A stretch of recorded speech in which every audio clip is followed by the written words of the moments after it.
Hello all. I recently had a commission for a little girl's Christmas present who is madly into anime. I was asked to draw her as an anime character. When I asked what her favourite anime was, I was told Demon Slayer. So being a stickler for research, I thought I'd better watch it, not realising quite how many episodes there were. Unfortunately, I can't share a copy of the picture, because obviously it's a present, but I thought I'd share my thoughts on the programme. Now, it's been quite a while since I've seen any anime. I think the last one I watched was Grave of the Fireflies, which is a completely different beast. Whilst I can recommend it, it's a very difficult watch. Beautiful, but not a happy experience. This was a completely different beast. It was more like the anime I watched when I was younger. And generally I say I'd loved it. I really enjoyed it. There may be some spoilers in this video. I can't really talk about it without dropping the odd one, but I'm not going to go through a episode by episode review. Just an overview with some light spoilers. The story is about a lad whose whole family is murdered by demons. His sister is turned into a demon and he joins the demon slaying corps, in part to get revenge but mainly to try and find a cure for his sister. As with many anime, the art is just stunning. It's the first time I'd seen an anime where they were mixing computer generated art with hand-drawn art, which was a little odd at times. And it took me a while to get used to the Japanese sensibilities and that kind of anime, because tonally at times the subject matter is really dark, and then you have the cutesy cartoon wacky within it, and that was a little bit jarring to me. As I say, once I got my head around it I was fine, but it had been a long time since I'd seen that kind of anime. The main character is a young boy called Tanjiro. I apologise for my pronunciation, I'll do my best. And he's just a wonderfully developed character. He has some kind of natural skills. He has a very heightened sense of smell. It's to the level where he can actually sense people's feelings and intentions. But he's also very smart, very instinctively clever, very brave, and very kind, which is a lovely element to put into the character.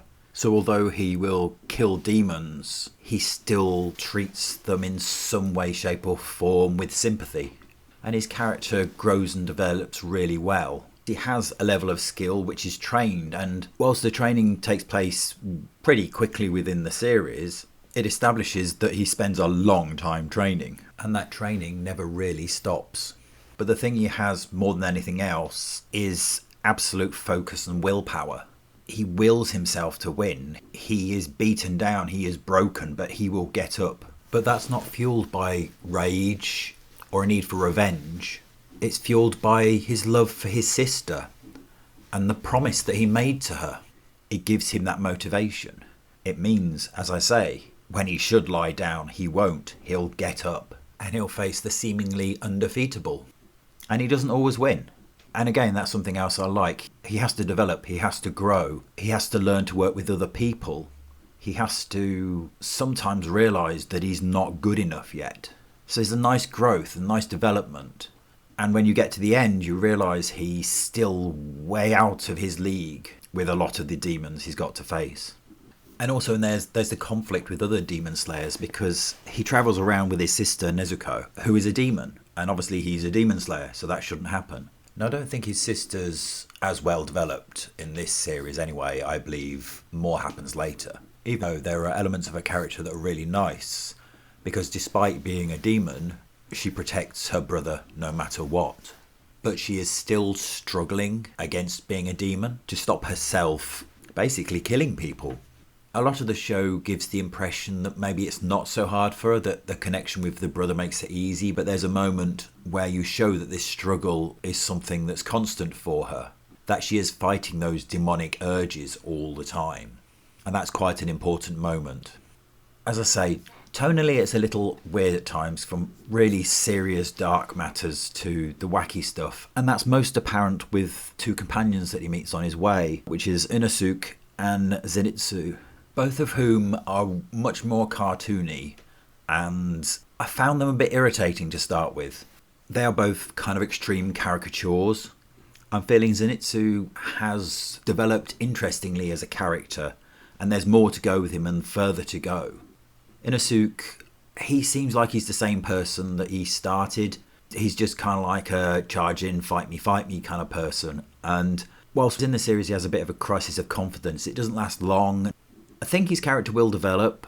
It didn't develop much in this series, but it gives me the impression that he is beginning to realise his place in the world. And similar to Tanjiro, he's realising about working with others. He isn't this amazing fighter that he thinks he is. He has limitations. Something brought into sharp focus for him in Mugen Train.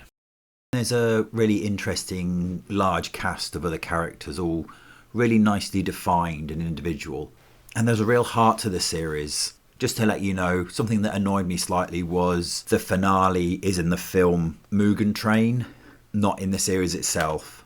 Reminds me of when I used to read The New Teen Titans by George Perez and Marv Wolfman, and they'd have an arc end in a special that I could never get where I lived. It wasn't until kind of 10 years later when I went to comic shops that I was able to get these annuals which finished the story.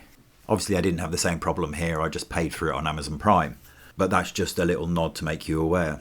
But I didn't regret paying the extra money to watch it. It's a fantastic film. And a real emotional punch. There's emotional punches all the way through it. And that's one of the things I ask or I hope for when I'm watching something, is that it makes me feel something. And this really did.